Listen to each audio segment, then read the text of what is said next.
بنی اسرائیل اذکروا نعمتی التی انعمت علیکم، اے بنی اسرائیل، اسرائیل کو سمجھ لیجئے یہ مرکب لفظ ہے، اسی سے اسیر بنا ہے، اسیر جو کسی کا قیدی ہوتا ہے، ایل عبرانی میں اللہ کے لیے ہے، اور اسرائیل کا ترجمہ ہے عبد اللہ، اللہ کا غلام، اللہ کے ساتھ بندھا ہوا اس کی اطاعت کے قلاتے کے اندر۔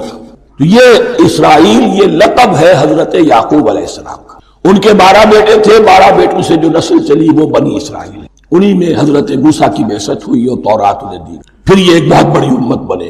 ان پر 4 ادوار آ چکے تھے قرآن مجید کے نزول کے وقت، 2 مرتبہ اللہ کی رحمت کی بارشیں ہوئی، انہیں عروج نصیب ہوا، 2 مرتبہ ان کو دنیا پرستی، شہوت پرستی، اللہ کے احکام کو پس و پش ڈال دینے کی سزا میں عذاب کے کوڑے ان پر برسے۔ اس کا ذکر آئے گا سورہ بنی اسرائیل کے پہلے رکوع۔ اس وقت جب کہ قرآن نازل ہو رہا ہے، اس وقت وہ اپنے اس زوال کے دور میں تھے۔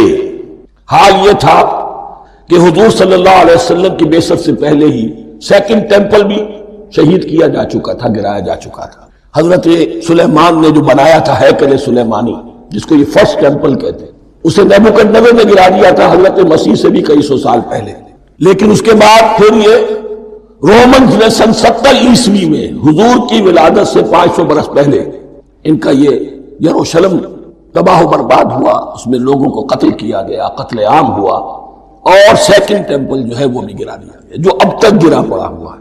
صرف ایک ویلنگ وال ہے جس کے پاس جا کر یہودی جو ہے ماتم کر لیتے ہیں، روتے ہیں، اور اب وہ بنانے پر تلے ہوئے ہیں اپنا 3rd ٹیمپل، اس کے نقشے بن چکے ہیں، بلو پرنٹ بن چکے ہیں۔ لیکن بہرحال جس وقت قرآن نازل ہو رہا تھا یہ بہت ہی پستی میں تھے۔ اس کے بارے میں فرمایا، اے بنی اسرائیل ذرا یاد کرو میرے اس انعام کو جو تم پر ہوا۔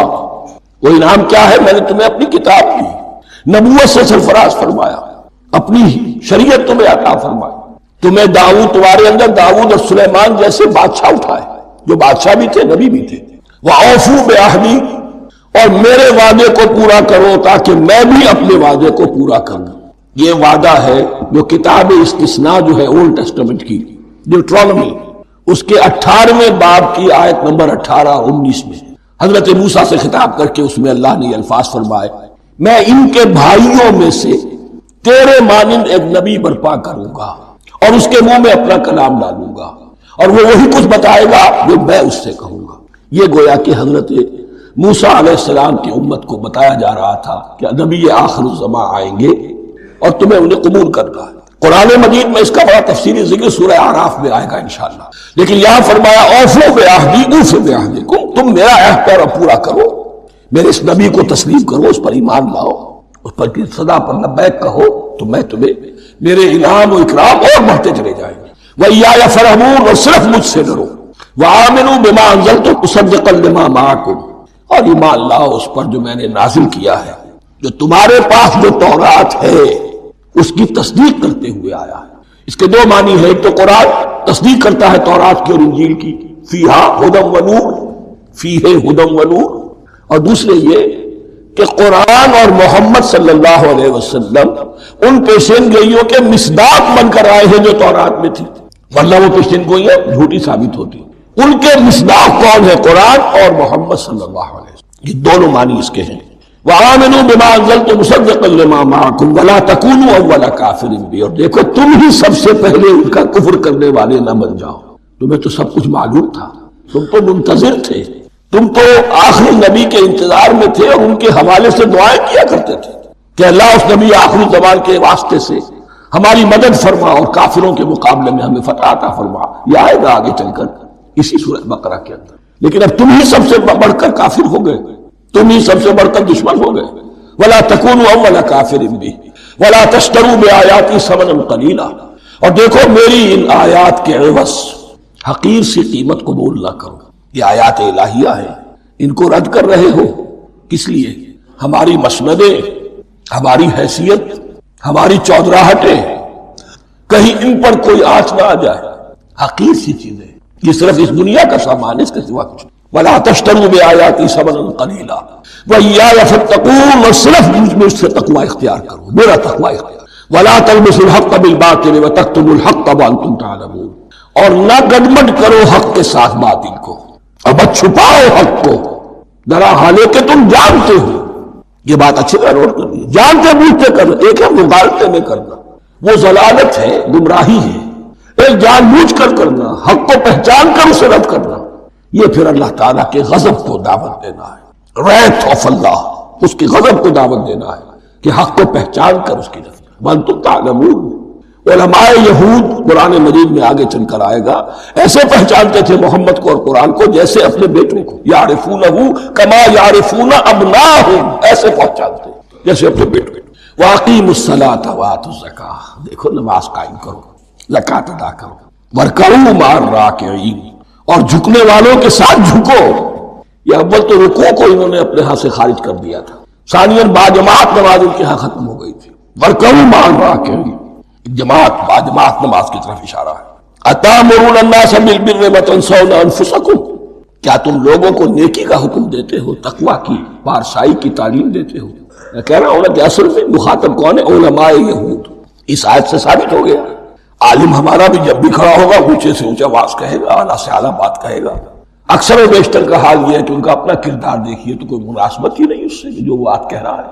جو لوگوں کو دعوت دے رہا ہے اس پر خود عمل نہیں. تو یہی در حقیقت علماء یہود کا کردار بن چکا تھا. اتامرون الناس بالبر وتنسون انفسکم، کیا تم لوگوں کو نیکی کا حکم دیتے ہو اور خود اپنے آپ کو بھول جاتے ہو. وانتم تتلون الکتاب، اور یہ سب کچھ تم کر رہے ہو اس حال میں کہ کتاب پڑھتے بھی ہو، تورات پڑھتے ہو، صاحب تورات ہو. ہمارے بھی بہت سے علماء کا، علماء سو جنہیں ہم کہتے ہیں، حال یہ ہو چکا ہے. خود بدلتے نہیں، قرآن کو بدل دیتے ہیں. ہوئے کس درجہ فقیہان حرم بے توفیق. غزوہ ہند سے کیا مراد ہے؟ اکثر کشمیر میں جہاد کرنے والی تنظیمیں اپنے پمفلٹ میں اس کا ذکر کرتی ہیں اور جس کا حوالہ بھی دیتے ہیں. حدیث صحیح ہے، لیکن حدیث میں اصل میں دو غزوات کو جمع کیا ہے ایک حدیث میں. عصابتان من امتی احرزہم اللہ من النار. حضور نے فرمایا میری امت کے دو لشکر، دو گروہ ایسے ہیں جن کو اللہ نے آگ سے بچا لیا ہے، آگ سے گویا کہ چھٹکارا ان کا ہو گیا ہے. عصابۃ تغزو الہند، ایک گروہ وہ ہوگا جو ہند پر حملہ کرے گا. وعصابۃ تکون مع عیسیٰ ابن مریم، دوسرا گروہ وہ ہوگا جو عیسیٰ ابن مریم کے ساتھ ہو کر یہودیوں سے اور دجال کے خلاف جنگ کرے گا. اب ان دونوں کا ایک حدیث میں ہونا لازماً میرے نزدیک ثبوت ہے اس کا کہ یہ سائملٹینیس ہوں گے، ورنہ غزوہ ہند جو ہے وہ تو محمد ابن قاسم بھی آئے تھے، اکیلا غزوہ تو پھر وہ ہو چکا، پھر وہ حدیث کا بلچہ پورا ہو چکا. پھر اب آپ آگے اس کو کوٹ نہ کیجیے. اسی طریقے سے پھر محمد غوری نے بھی حملے کیے اور محمود غزنوی نے بھی کیے. یہ ابھی 200 سال پہلے جو ہے وہ احمد شاہ ابدالی بھی آئے تھے. یہ نہیں ہے، یہ ہوگا جب اس علاقے میں انشاءاللہ پاکستان افغانستان میں وہ خلافت علی منہاج النبوہ کا نظام صحیح قائم ہو جائے گا، متمکن ہو جائے گا. پھر یہ دائیں اور بائیں، شرق اور غرب میں دونوں طرف ایکسٹینشن ہوگی، اور ہند کی طرف بھی اور ادھر دوسری طرف یہ کہ یہودیوں کے، اسرائیل کے اور یہودیوں کے خلاف جنگ ہوگی. یہ ان کے بارے میں ہے، یہ نہیں ہے جو اس وقت جو ہے کشمیر میں جا کر کر رہے ہیں. یہ خواب خواہ انہوں نے اپنے اوپر اس کو چشمہ کر لیا ہے. عرب جو ہے وہ اندر سے کھوکھلے ہو چکے ہیں، عیاشی میں، دولت میں، پیسے میں. دولت، پیسہ، عیاشی، اس کی وجہ سے کھوکھلے ہو چکے. یہاں میں آپ کو دو حدیثیں سنانا چاہتا ہوں. سنن ابن ماجہ کی روایت ہے حضرت ابو ہریرہ سے رضی اللہ تعالی عنہ، قال رسول اللہ صلی اللہ علیہ وسلم اذا وقعت الملاحم بعث اللہ بعثا من الموالی هم اکرم العرب فرسا واجودہ سلاحا یؤید اللہ بہم الدین. رواہ ابن ماجہ عن ابی ہریرہ رضی اللہ تعالی عنہ. جب ملاحم کا دور شروع ہوگا تو اللہ تعالیٰ اٹھائے گا ایک لشکر یا لشکروں پر لشکر موالی میں سے. موالی کون؟ عربوں نے جب فتح کیا تھا اس پورے علاقے کو خلافت راشدہ کے دوران، اور پھر وہ لوگ جو ہے، ایک رائے تو یہ تھی کہ غلام بنایا جائے سارے آبادیوں کو، لیکن یہ کہ حضرت عمر کا اجتہاد تھا، اس کے مطابق جو غلام نہیں بنایا گیا تو وہ موالی کی حیثیت رکھتے ہیں. عربوں میں دم نہیں ہے، موالی میں سے لشکر اٹھیں گے کہ جو در حقیقت حضرت مہدی کی حکومت کو قائم کرے گی. دوسری حدیث سنیے عن عبداللہ ابن الحارث رضی اللہ تعالی عنہ، اور یہ ابن ماجہ کی روایت ہے. قال قال رسول اللہ صلی اللہ علیہ وسلم یخرج الناس من المشرق فیوتئون للمہدی یعنی سلطان، لشکر نکلیں گے، لوگ آئیں گے مشرق سے اور وہ حضرت مہدی کی حکومت کو جمائیں گے اور قائم کریں گے۔ اب ذرا نوٹ کیجئے کہ جزیرہ نما عرب کے مشرق میں کون سے ملک ہیں؟ 3، ایران، افغانستان، پاکستان، یہ 3 سالڈ مسلم ممالک، مسلم آبادی اکثریت۔ ویسے تو یہ کہ آگے ہندوستان میں 20 کروڑ مسلمان ہیں، لیکن وہ 20 کروڑ جو ہے وہ تو 80 کروڑ کے اندر تحلیل ہو جاتے ہیں غیر مسلموں میں، لیکن یہاں جو معاملہ ہے یہ غالب اکثریت ہے۔ ان میں سے ایران کا معاملہ جہاں تک ہے، نمبر 1 یہ کہ وہ شیعہ عقائد کے حصار میں بند ہے، اس سے ادھر ادھر ہونا اس کے لیے ممکن نہیں۔ حدیث میں یہ بھی آتا کہ اصفہان سے 70,000 یہودی دجال کا ساتھ دیں گے، لیکن بہرحال خراسان ایک صوبہ ہے افغانستان کا اس وقت بھی شمال مشرقی کونے میں، مجھے امید ہے وہاں سے خیر کی، کیونکہ خراسان کا لفظ وہاں پہ شامل ہے، اور حضور کی حدیث میں بعد میں آپ کو سناؤں گا کہ خراسان سے فوجیں چلیں گی جو یروشلم کو دوبارہ حاصل کریں گی، فتح کریں گی، جیسے پہلے یروشلم کھویا عربوں نے تھا، دوبارہ حاصل کیا تھا کرد نے، کرد خون صلاح الدین ایوبی رحمت اللہ علیہ، ایسے اب پھر عربوں نے کھویا ہے، لیکن لینے والے خراسان سے لشکر آئیں گے۔ یخرج من خراسان رایات و سود لا یردها شیء حتی تنصب بیلیا، خراسان کے علاقے سے کالے علم لے کر لشکر چلیں گے جن کے رخ کو کوئی موڑ نہیں سکے گا جب تک کہ وہ جا کر یروشلم میں نصب نہ ہو جائے۔ اس کے بعد نام آتا ہے پاکستان کا۔ یہ ہے میری اور آپ کی داستان، اور یہ ہے سبب جس کی وجہ سے کہ میں آپ سے یہ گفتگو کر رہا ہوں۔ اصل میں تو اس لیے محض ایک علمی استفادہ، محض اپنی بات آرا کو ظاہر کرنے کا شوق نہیں ہے، بلکہ یہ کہ اپنی ذمہ داری ہم پہچانے کہ ہم کس مقام پر کھڑے ہیں۔ دیکھیے اس پاکستان کے بارے میں یا ہندوستان کے بارے میں علامہ اقبال نے کہا تھا اپنے ترانہ ملی میں، میر عرب کو آئی ٹھنڈی ہوا جہاں سے، میرا وطن وہی ہے، میرا وطن وہی ہے۔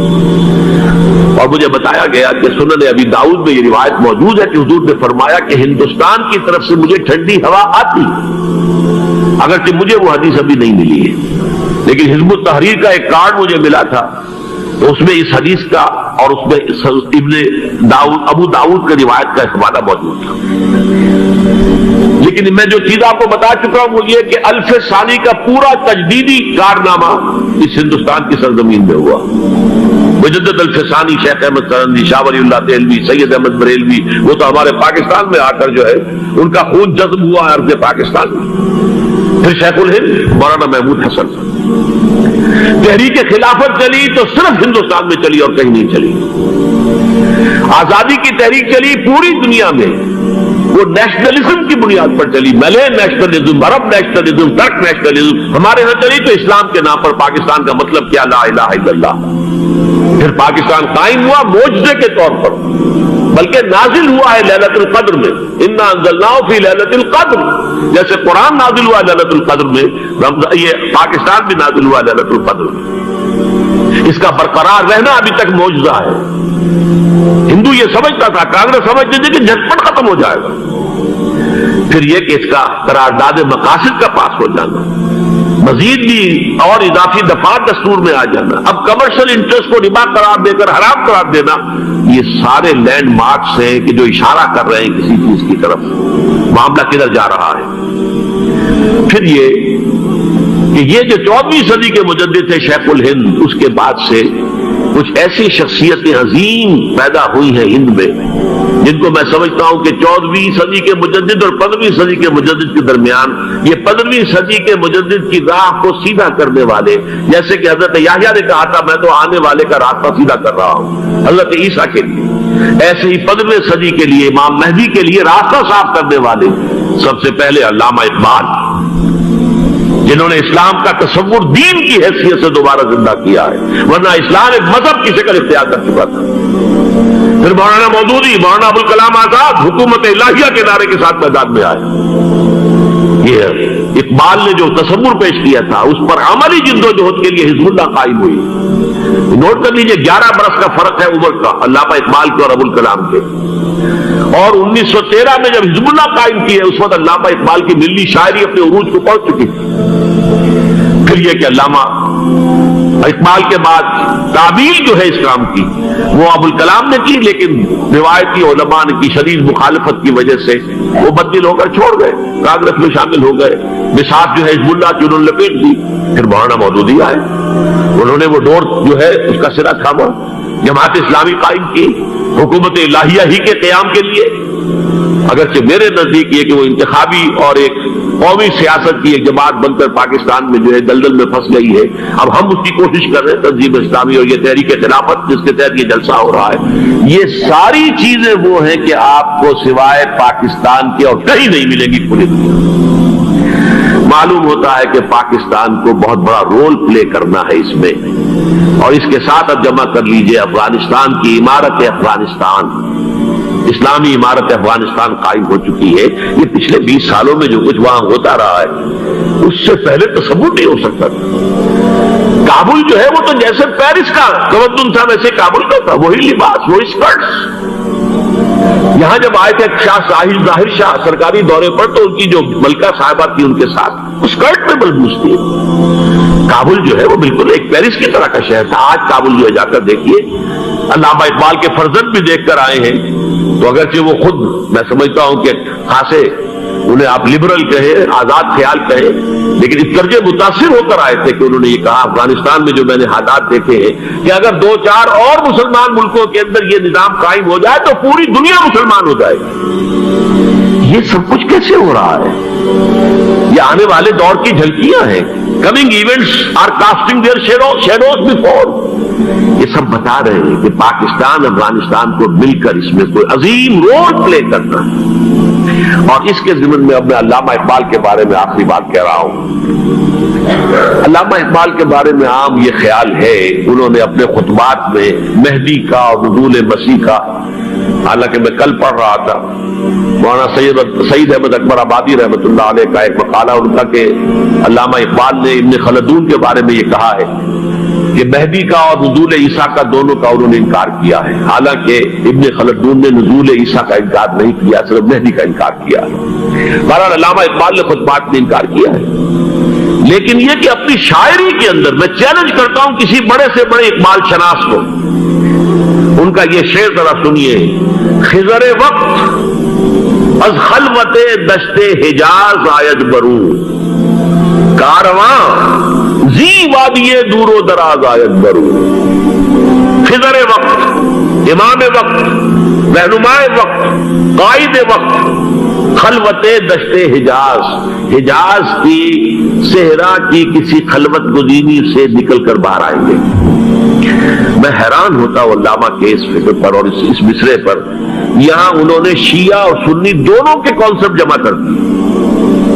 شیعہ کا کانسیپٹ یہی چھپے ہوئے کسی غار میں وہاں سے برآمد ہو گئے، اور ہمارا کانسیپٹ ہے ام سلمہ رضی اللہ تعالیٰ عنہ کی حدیث سنا چکا، چھپے ہوئے ہوں گے وہ وہاں پر، مدینے سے نکل کر آ کر مکے میں چھپ جائیں گے۔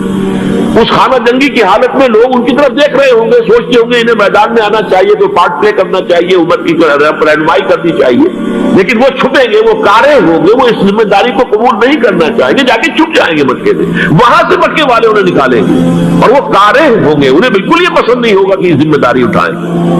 تو خضر وقت خلوت دشت حجاز آیت برو، کارواں زی وادی دور و دراز آیت برو۔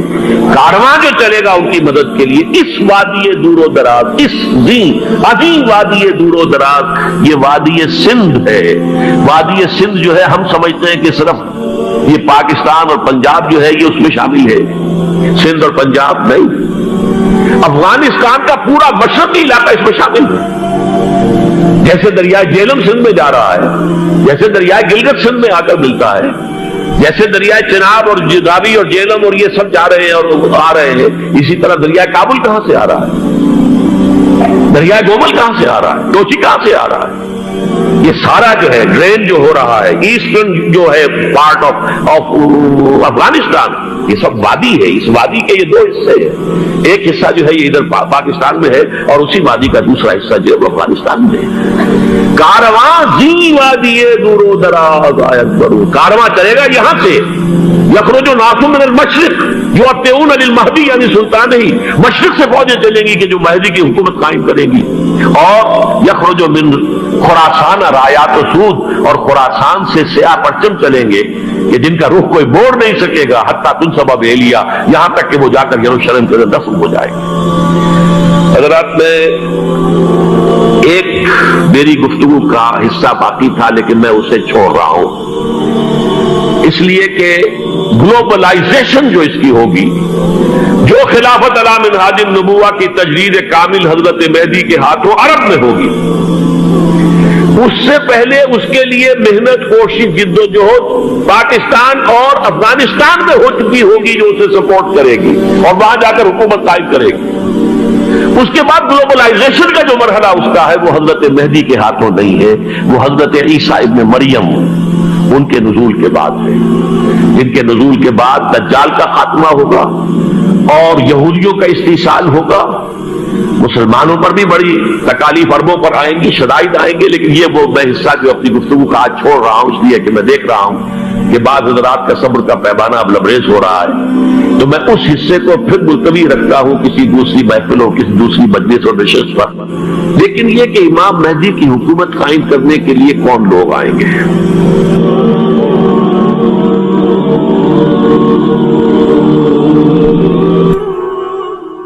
اب نوٹ کر لیجئے، یہ کتابیں اگر آپ پڑھنا چاہیں تو کتاب الملاحم میں پڑھیے. بدترین عذاب عربوں پر آیا کھڑا ہے، سروں پر تنا ہوا. بدترین ایسی جنگ ہونی ہے الملحمۃ العظمیٰ، جس کو کہ میں بھی آپ کو گواہی پیش کر دوں گا، جسے کہا گیا ہے لاسٹ کروسیڈ. بش نے بھی کروسیڈ کا لفظ بول دیا تھا، پھر واپس لیا اس نے. نکل جاتی ہے جس کے منہ سے سچی بات مستی میں، فقیہ مصلحت بھی سے اور ہندے بادہ خار اچھا. کروسیڈ کہہ کر پھر واپس لیا. یہ کروسیڈ، اس کے اوپر جس قدر نقصان ہونا ہے عربوں کا.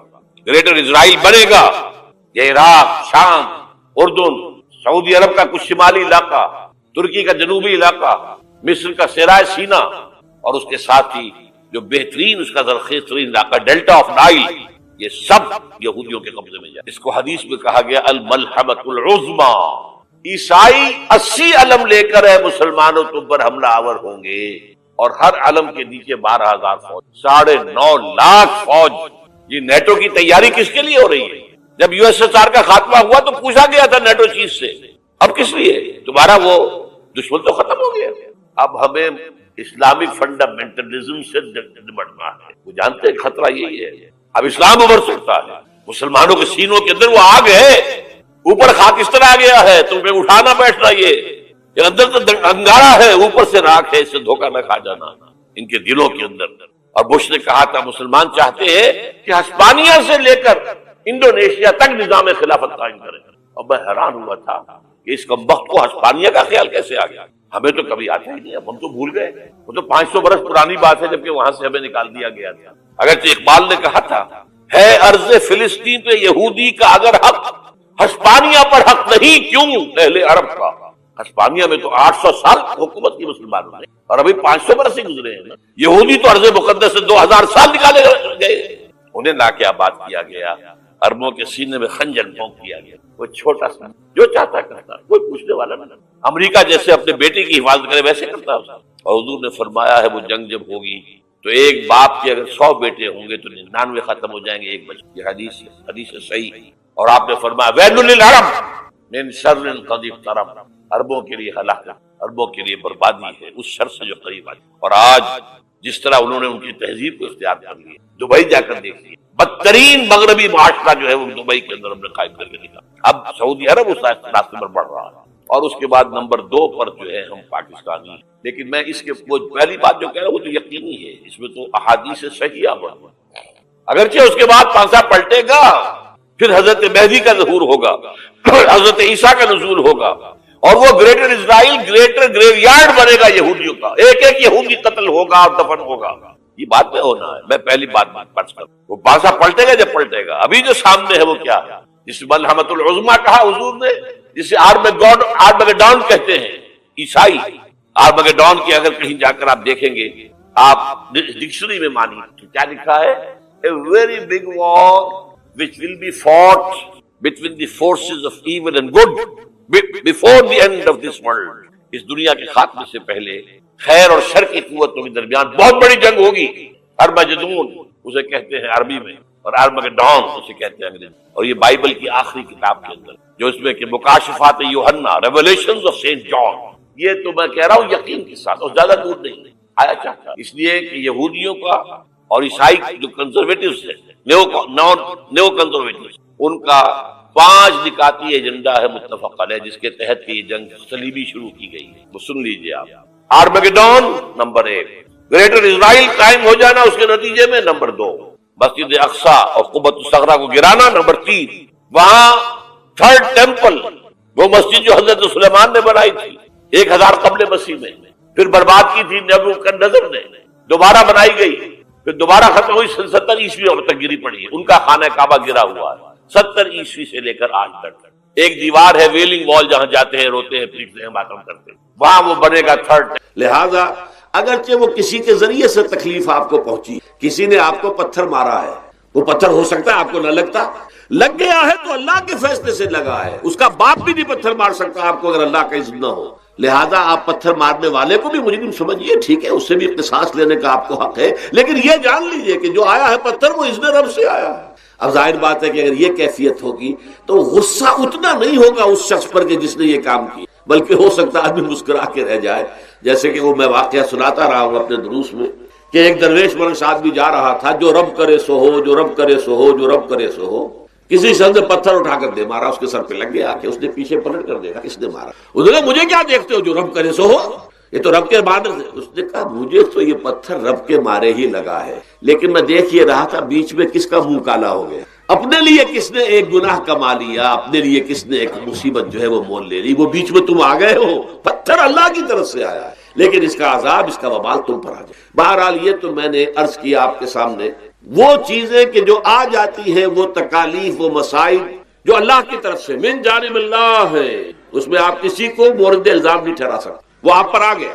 دوسری تکلیفیں وہ ہے جن کے لیے فارسی میں کہتے ہیں خود کردہ، اپنے ہاتھوں جو مصیبتیں آتی. اس کے لیے میں نے آپ کو سورہ شورى کی آیت سنی، ما اصابکم من مصیبت فبما کسبت ایدیکم ویعفو عن کثیر. جو مصیبت بھی تم پر آتی ہے انسانوں، وہ تمہارے اپنے ہاتھوں کے کرتوتوں کی وجہ سے آتی. اور ابھی تو اللہ بہت سی چیزوں کو تو معاف بھی کرتا رہتا ہے، ہر تمہاری غلطی پر پکڑتا نہیں ہے، ہر خطا کے اوپر تمہیں سزا نہیں دیتا ہے، کوئی سزائیں معاف بھی کرتا رہتا ہے، عفو و درگزر سے بھی کام لیتا ہے، بہت متحمل اور حلیم بھی ہے، بہت رحیم اور غفور بھی ہے اور کریم بھی ہے. لیکن یہ کہ یہ جان لو کہ ایک مصیبتیں وہ ہیں جو تمہاری اپنی پیدا کرنے بما کسبت ایدیکم، تمہارے اپنے ہاتھوں کی کمائی. یہ کون سی خود کردہ؟ یہ در حقیقت ہے اجتماعی نظام جو انسان بناتا ہے.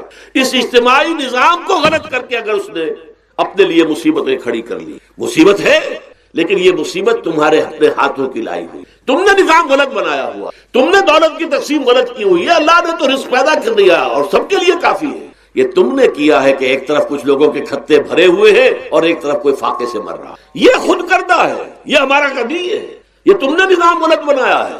یہ جو نظام کے اندر خرابی ہے یہ تمہاری اپنے کرتوت ہیں، تم نے خود نظام کے اندر غلطی رکھی ہوئی ہے، ناانصافی گھولی ہوئی ہے، اس کا زہر گھولا ہوا ہے، یہ تمہارے اپنے کرتوتوں کی وجہ سے. اور اس کا علاج تمہیں کرنا پڑے گا خود. اور وہ علاج کیا ہوگا؟ اور نظام کو صحیح قائم کرو، اللہ کا دیا ہوا نظام، نظام عدل و قسط. یہی وجہ ہے کہ سورہ حدید کی جو آخری آیت میں نے پڑھی تھی وہ کیا تھی؟ اللہ تعالیٰ فرماتا ہے کہ ہم نے تو اپنے رسولوں کو بھیجا اس لیے، کتابیں نازل اس لیے کی، لقد ارسلنا رسلنا بالبینات، ہم اپنے رسولوں کو بھیجتے رہے معجزوں کے ساتھ، واضح نشانیوں کے ساتھ.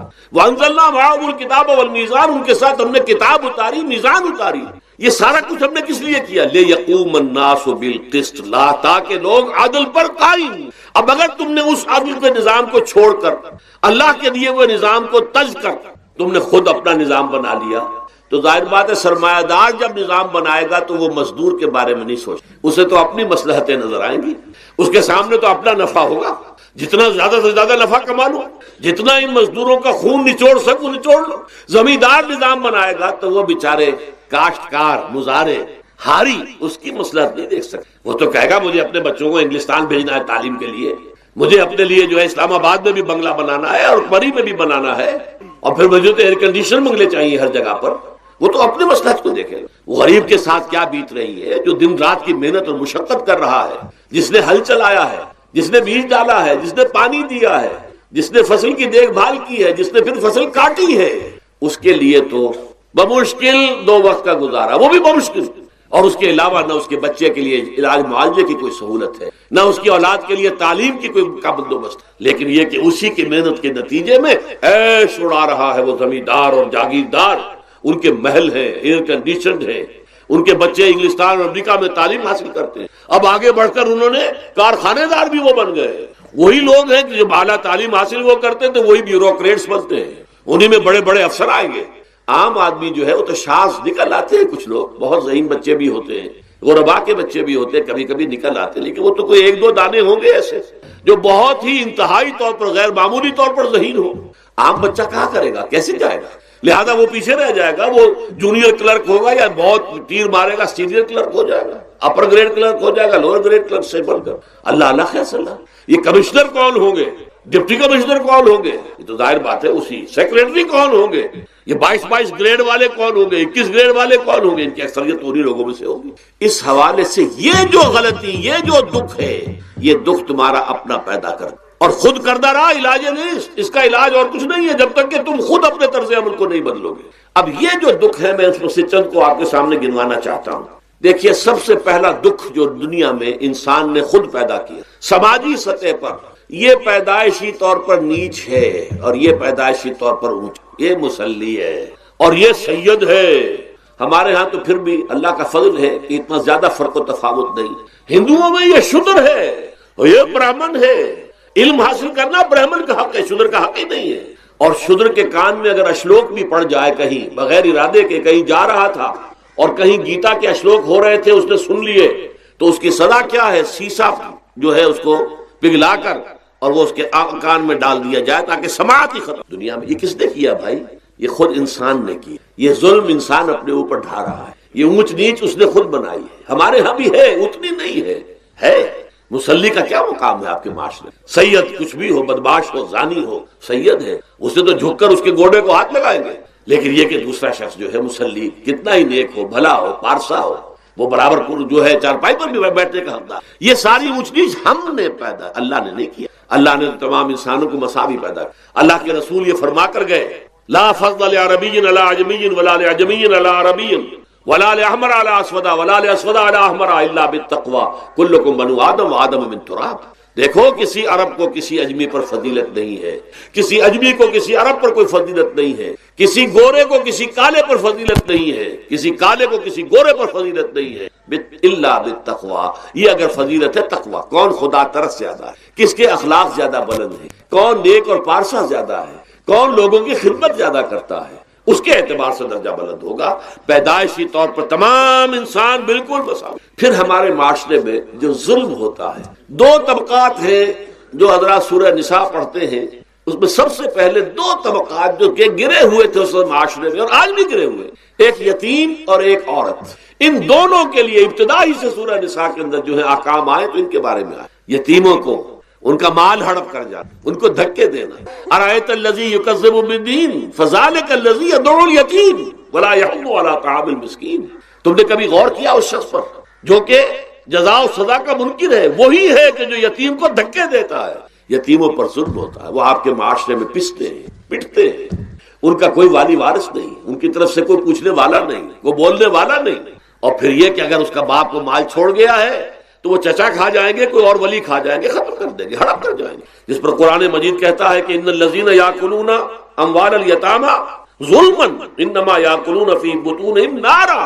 یقیناً وہ لوگ جو یتیموں کا مال ناحق ہڑپ کرتے ہیں وہ اپنے پیٹوں میں آگ کے انگارے بھر رہے ہیں۔ وَسَيَصْلَوْنَ سَعِيرًا، اور یہاں تو دنیا میں جو آگ کے انگارے ہیں وہ محسوس نہیں ہو رہے، آخرت میں ایک طرف وہ آگ کے انگارے ظاہر ہو جائیں گے جو اندر سے جلائیں گے، اور ایک طرف جہنم کی آگ باہر سے جلائے گی. یہ دو طرفہ جلن جو ہے ان کو برداشت کر، ظاہر بات ہے یہ ہمارا اپنا کیا ہوا ہے، یہ اللہ کی طرف سے نہیں ہے، یہ ہم نے نظام غلط بنا، ہم نے ادوار اپنے برے کر لیے. اور دوسرا طبقہ خواتین کا، عورتوں کا. سب سے بڑا ظلم اس معاشرے میں کیا ہے؟ جو بچپن ہی سے احساسات کے اوپر ایک بوجھ بن جاتا ہے بچیوں کے، کہ بیٹے کو افضل سمجھتے ہیں، بیٹی کو جو ہے گھٹیا سمجھتے. اس قدر ناانصافی، اس قدر ناانصافی. اسی باپ کے نطفے سے بیٹا بھی ہے اور بیٹی، اسی ماں کے رحم میں بیٹے نے بھی پرورش پائی ہے، بیٹی نے بھی. بعضکم من بعض، قرآن کہتا ہے تم سب ایک دوسرے میں سے ہو، کوئی افضل نہیں، کوئی گھٹیا نہیں. اللہ تعالیٰ نے، اللہ کے نبی نے کسی بیٹے کی پرورش پر کوئی اجر و ثواب نہیں بتایا.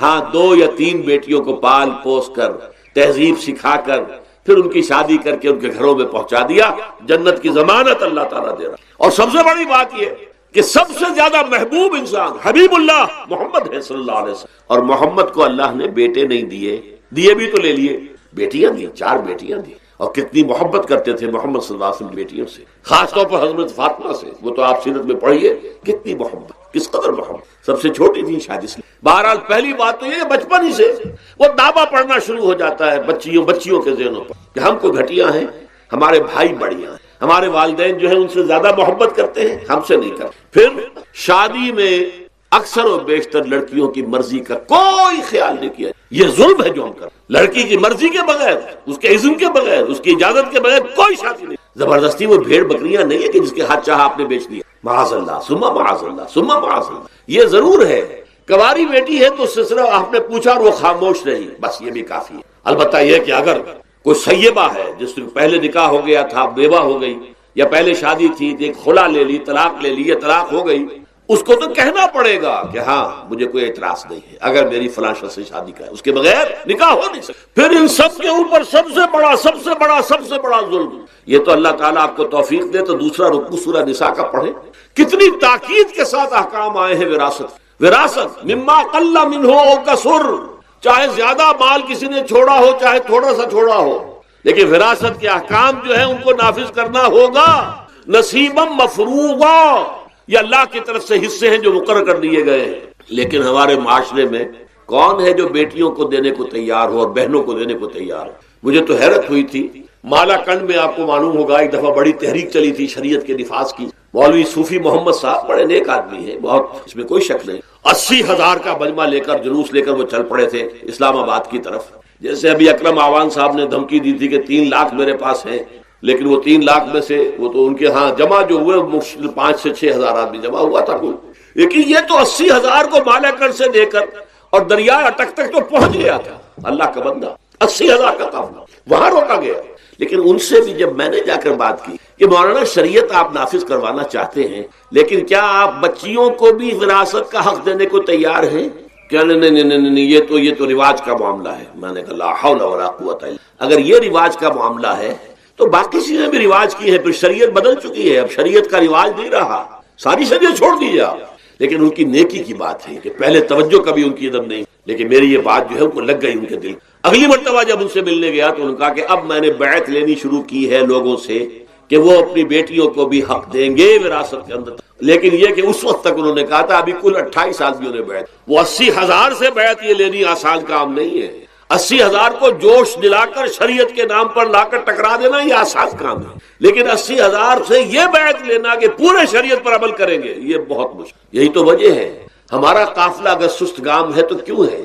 ہم یہ کہتے ہیں کہ پہلے میدان میں آنے سے پہلے اپنی ذات پر، اپنے گھر میں دین نافذ کرو، پھر باہر نکلو. اپنی معاش اور اپنی معاشرت پر اسلامی شریعت نافذ کرو، پھر باہر آ کر اسلام کا نعرہ لگانے کا تمہیں حق پہنچتا ہے، ورنہ نہیں. اگر تمہاری اپنی ذات پر دین نافذ نہیں، چہرے پر 12 بجے ہوئے ہو، اللہ تعالیٰ کی نبی کی سنت کا کہیں آثار دور دور تک نظر نہ آ رہے ہو، روزانہ پھاوڑا چلا رہا ہو آدمی نبی کی سنت کے اوپر شیو کر رہا ہو، اور پھر وہ کہے میں اسلام چاہتا ہوں. بھائی اللہ کے بندے پہلے ذرا یہ کمی پوری کر. اور اگر تیرے کاروبار میں کوئی حرام شے ہے، تیری معاش میں کوئی حرام شے ہے، کوئی سودی معاملہ کیا ہو، ختم کر اس کو. اللہ کے بندے بینک کی سروس کر رہا ہے، چھوڑ اس کو. اگر یہ کام کر لو، بے پردگی اختیار کی ہوئی ہے. اللہ نے تو پردہ سکھایا ہے، اللہ کے نبی نے پردہ سکھایا ہے، شریعت اسلامی نے پردہ رکھا ہے. مردوں اور عورتوں کا اختلاط پسند نہیں ہے، اس پر عمل کرو.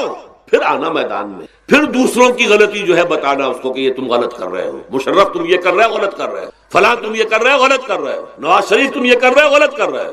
لیکن یہ ہے کہ اس سے پہلے اپنے اوپر، اسی لیے میں نے آپ کو بتا دیا وہ واقعہ کہ انہوں نے بتایا، بعد میں اور بھی آگے ہوں گے انشاءاللہ مجھے امید ہے، لیکن جب میں ملا تھا تو انہوں نے کہا تھا ابھی صرف 28 آدمیوں نے بیٹھ. بہرحال عورتوں کا ایک حق ہے جو حضور نے بیان فرمایا اور قرآن مجید نے بیان کی، عاشروہن بالمعروف، عورت کا اکرام ہو، بیٹی کی حیثیت سے بھی، بہن کی حیثیت، بیوی کی حیثیت سے بھی، اور ماں کی حیثیت سے تو سمجھو کہ جنت جو ہے وہ ماں کے قدموں، الجنت تحت اقدام الامہات، فرمان ہے محمد رسول اللہ صلی اللہ علیہ وسلم کا.